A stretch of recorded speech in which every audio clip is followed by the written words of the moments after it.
अस्सलाम वालेकुम। आज हम बना रहे हैं ध्रुव या टर्किश रैप। इसके लिए हमने 500 का एक जो है चिकन ब्रेस्ट पीस लिया।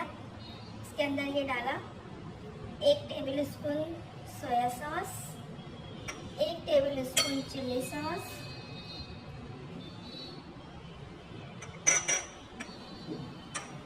हाफ टेबल स्पून सिरका, half tablespoon paprika powder,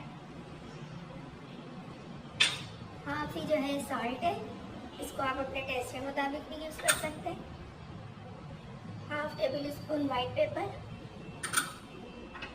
half table spoon garlic powder. अब इन सबको हम अच्छे से मैरिनेट कर लेंगे 15 to 20 मिनट्स के लिए। आफ्टर 30 मिनट्स थोड़ा सा एक पैन में हमने 2 चम्मच जितना ऑयल लिया।